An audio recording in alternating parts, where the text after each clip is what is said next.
Hi, this is James Vann with Vann Attorneys. We are so thankful that you have joined us today with our webinar.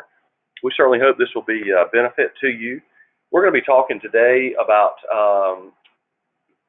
collecting and increasing your interest or finance charges and the attorney's fees in your civil cases. So, how to maximize your finance charges and attorney's fees.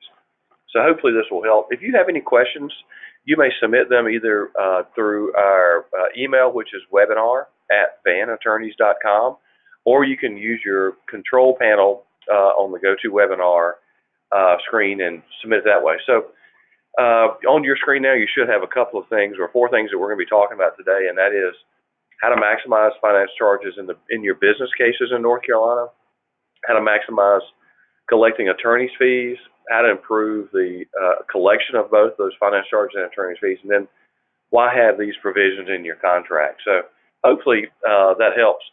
And again, I want to thank y'all for submitting questions ahead of time. Some of you did, and we got some really good comments or thoughts on that, so that's helpful.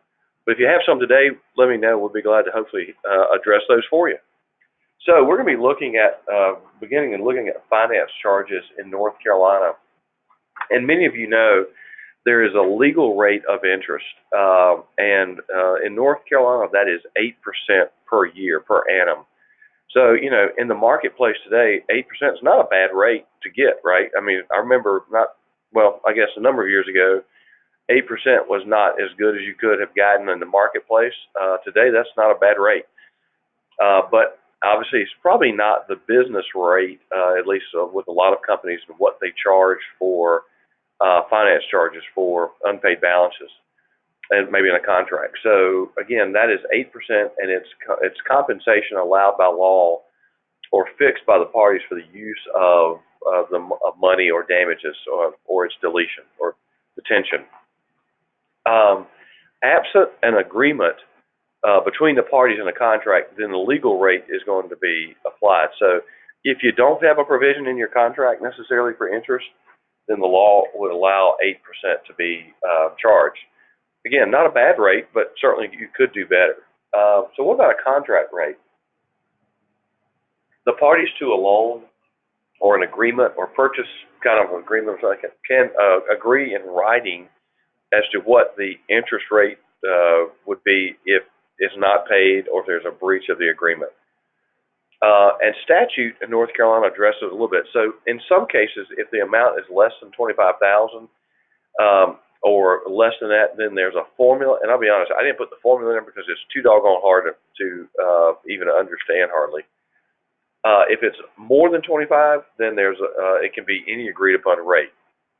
Now again, that's in certain contexts. I know many of you have finance charges in your contract at 1.5% per month, and that is fine. We're going to go over that in just a minute. What about mortgages and private loans for homeowners? Well, those have very specific limitations as to what the mortgage rate can be. I'm not even including that, quite frankly, today because that's such a specialized field and I don't think many of you are in that market at all, so we didn't include it. Just know that, and as well as credit cards.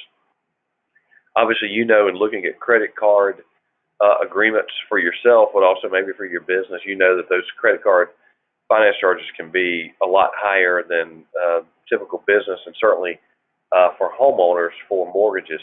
But just realize that there is a difference there. But what about the contract rate of interest in North Carolina? What is that? What does that look like? So there's a provision that's called the North Carolina General Statutes, which we give the reference for 24-5. It has response to interest on judgments, and it provides that there's finance charges in the case of breach of contract. And so, for example, you can charge up to 18%. We'll see that on another slide. So you're looking at 8% versus 18%. But you got to say that in your contract or in your contract documents. It does not apply to personal, family, household, or agricultural purposes. It's mainly business to business. But let's say, for example, you've got somebody that's not incorporated, but they're coming to you in a business context. Does that still apply? Yes. Then if it's in a business context, it still could be 18% or up to 18%. To continue that, the North Carolina General Statute section provides that the finance charges, for example, have to be referenced in that. And it has to say that it's in conformity with 24-5.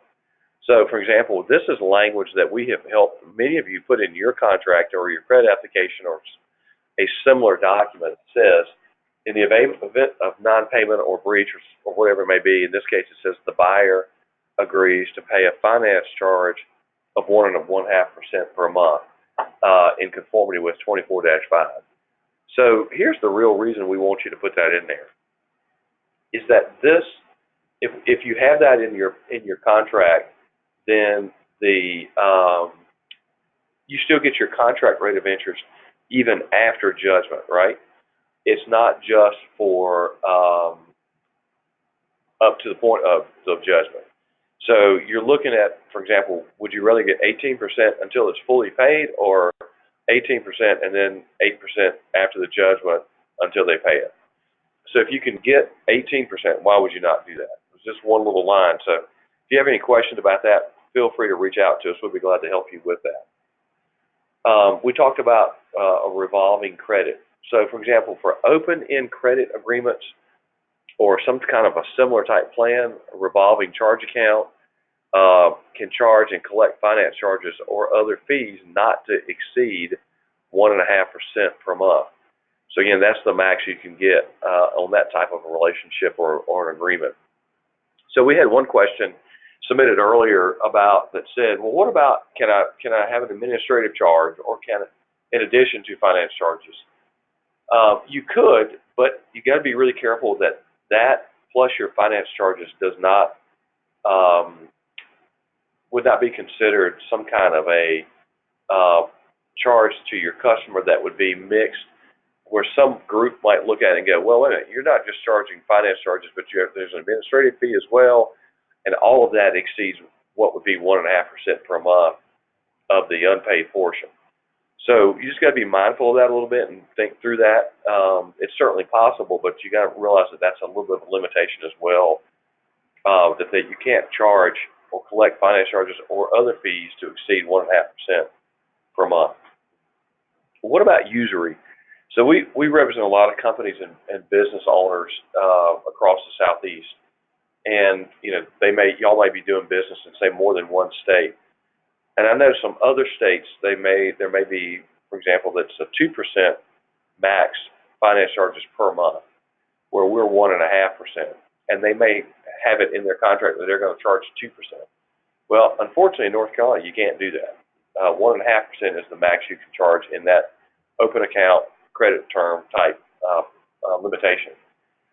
So if you have a higher rate of interest, higher than 1.5%, if you're doing that, then and you're doing it knowingly, then you could potentially forfeit the entire interest, and where the greater rate has been paid, the payor may also recover twice the amount of the interest paid. So let's say, for example, that you've got a relationship with a customer, you've charged them, just say 2%, because that's what you saw somewhere else or whatever reason you did, and you did that knowingly. What would be your liability? Well, you may wind up having to pay twice the amount that they've paid in interest, in that 20%, say, or 2% per month over the life of the agreement. So you would be really careful that you don't trip over that.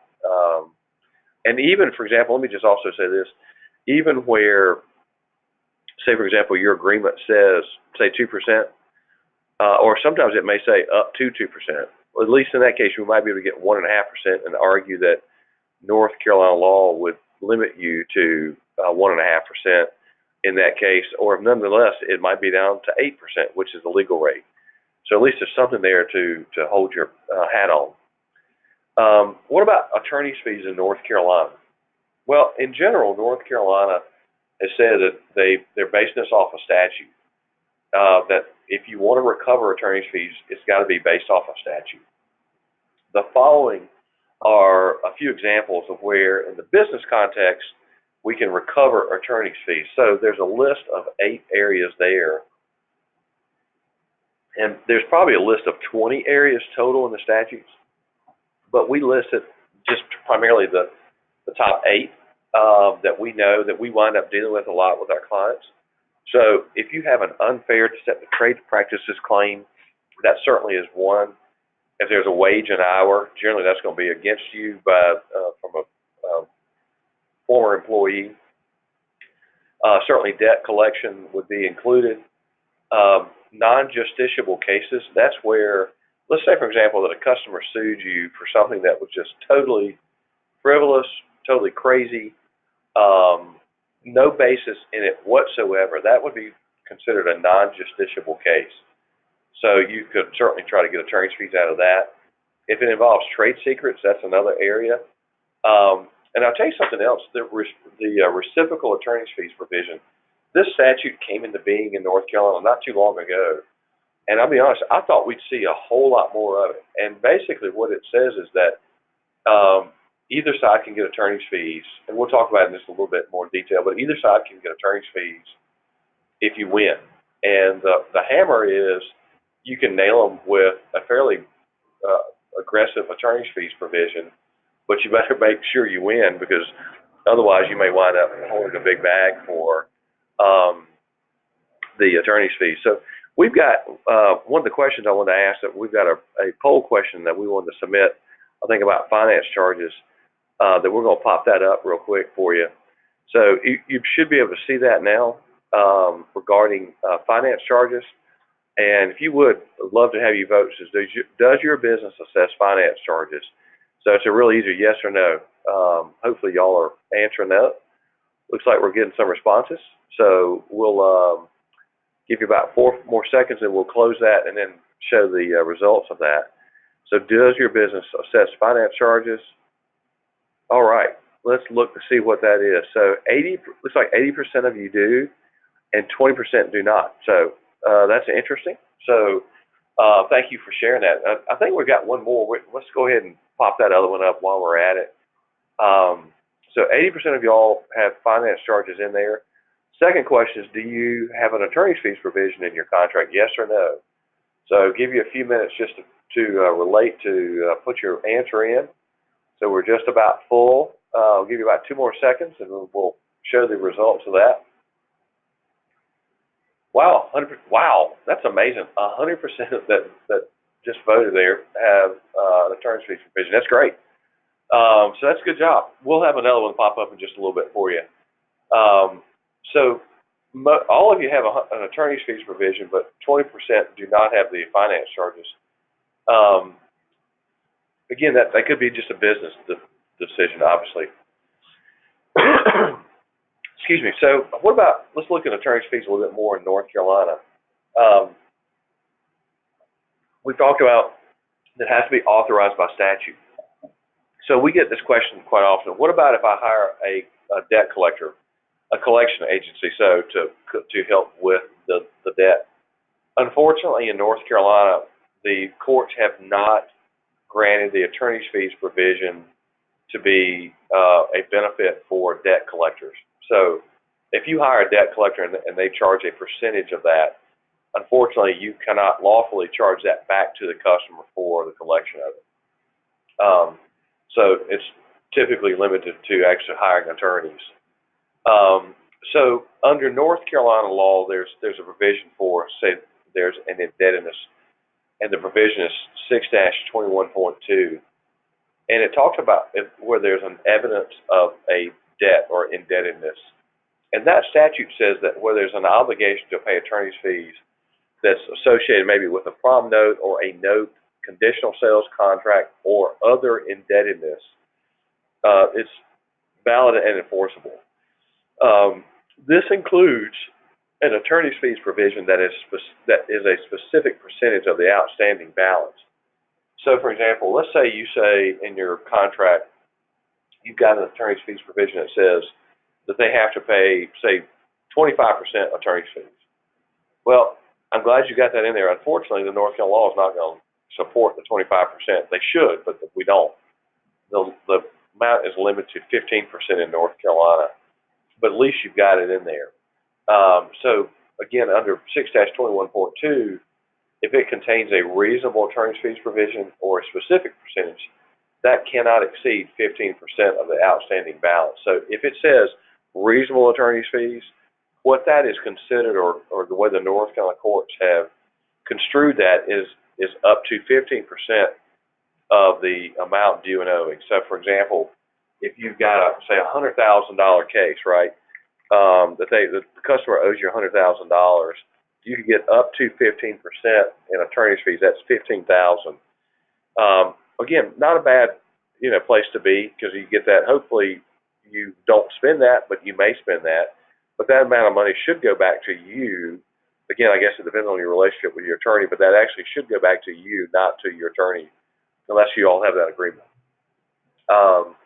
But again, if there's an outstanding balance, that's equal to the principal and the interest owing at the time of filing suit.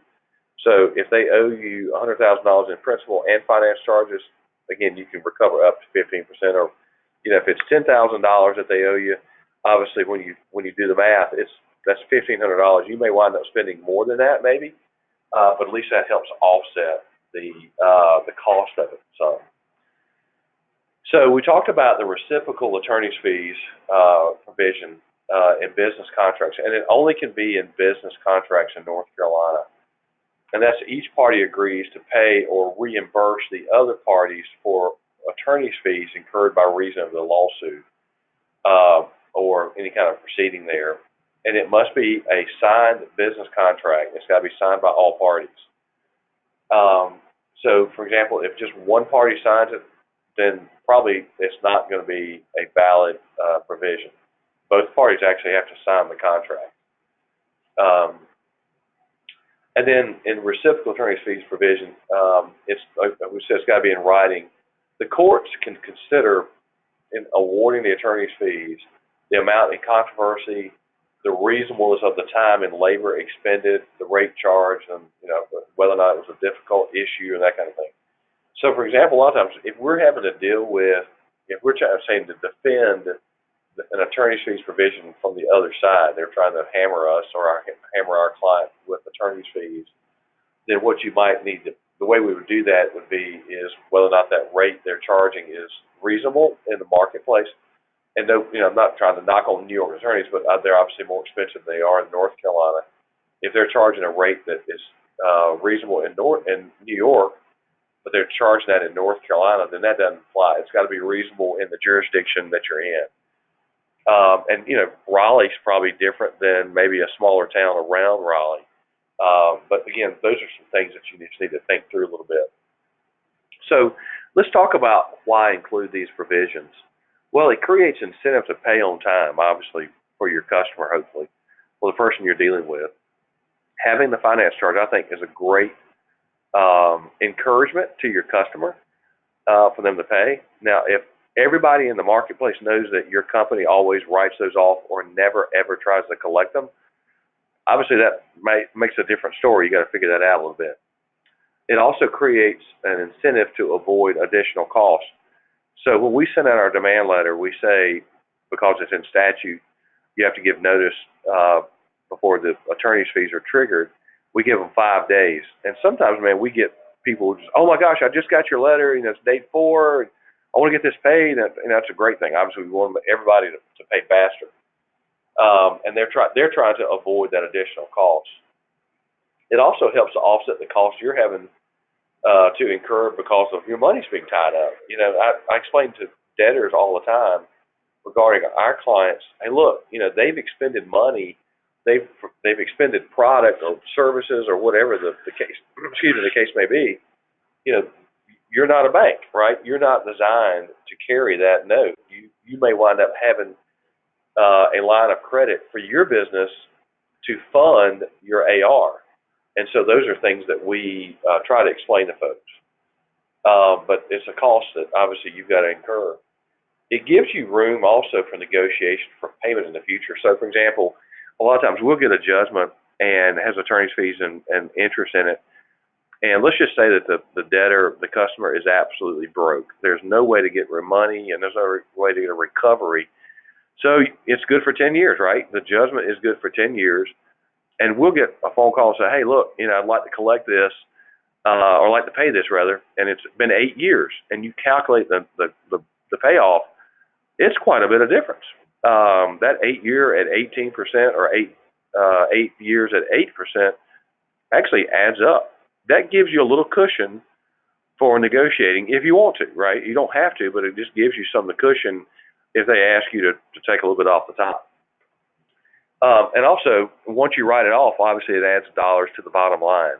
So that's something else. So we've got one more poll that we want to throw out for you, and I think it has to do with the collectability of those. So the poll you should be able to see on your screen says, do you typically collect at least 50% of the finance charges you assess? So do you typically collect at least 50% of the finance charges you assess? So it looks like y'all are doing a great job of voting. So we're going to give you about 2 more seconds, and then we'll close the poll. And we'll look at the results here. So typically, do you collect at least 50%?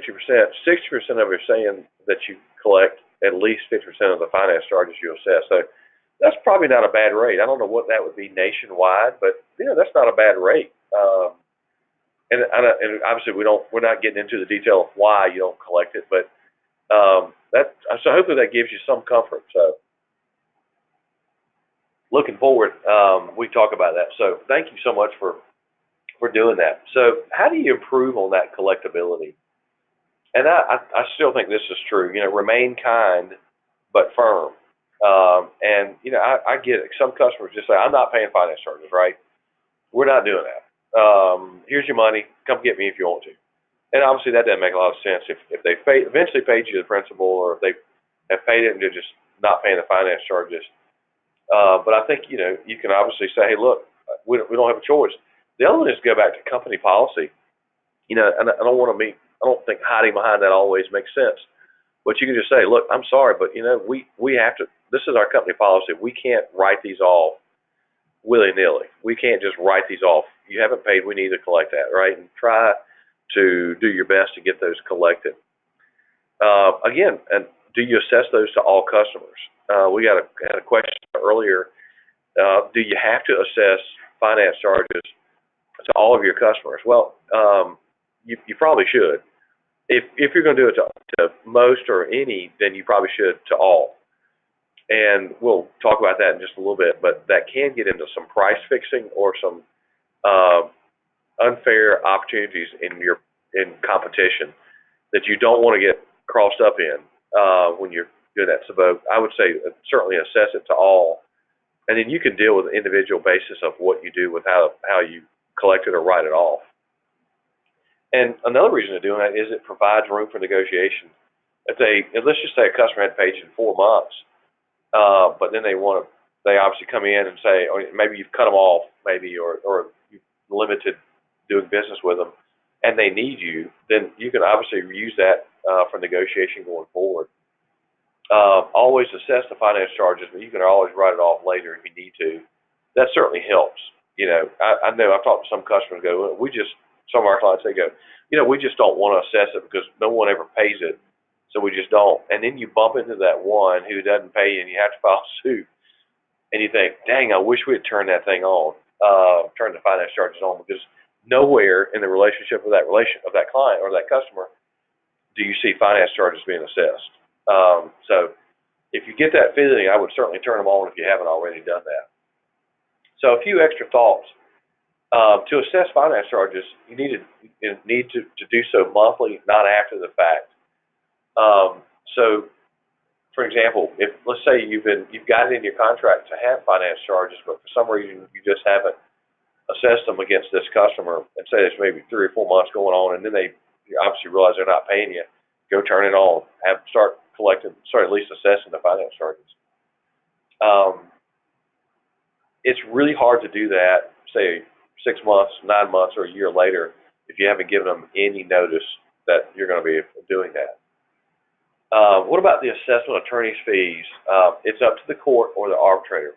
So not until the award of judgment has been issued or rendered do you know whether or not you're going to get that. I can tell you, if you don't have it in your contract, you won't get it. So I'm glad 100% of y'all have it in your contract. That's really great. What about other administrative fees if there's a default for payment or a default under the contract? That is a possibility as long as it's not considered usury. And again, we talked about it a minute ago. If your administrative fee and your finance fee could be considered close to being the same, or a charge that the customer is having to pay that would be considered usury, you want to stay away from that.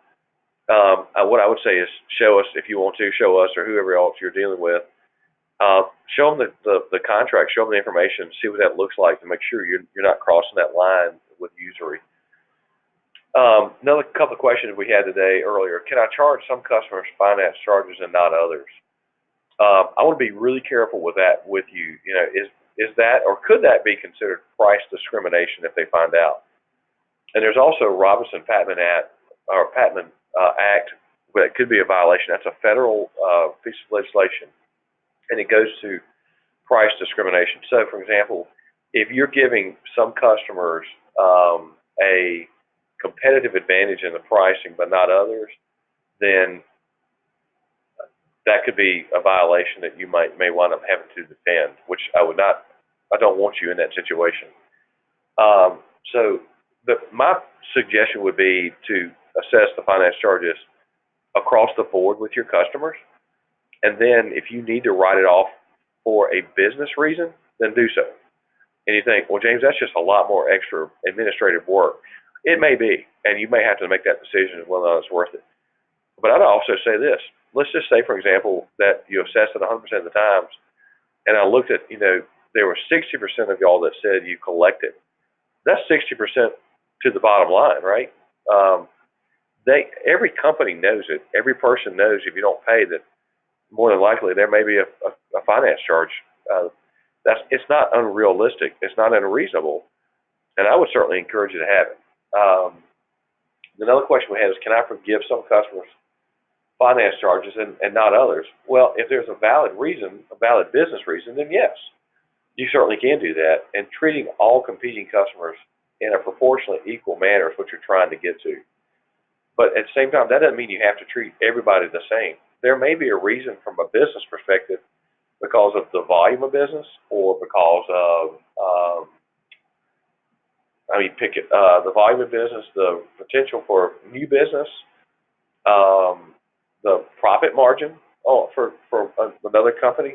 There's all kinds of reasons that would be considered a valid business reason that you could charge the finance charges for some and then write them off for others. So hopefully that helps you. And if you have questions, I hope you please reach out to us and let us know. We try really hard to hit topics that are helpful to you, and we'd love to hear from you. If this is helpful, we'd also love for you to share that on other, like Twitter or LinkedIn or our webpage, just to give us some feedback. We really do appreciate that so much. And we hope that this has been beneficial for you today. And if you've not connected with us, we'd love for you to do that. Thank you so much, and we look forward to touching base with you on our next webinar in January. Thank you so much. Have a good day.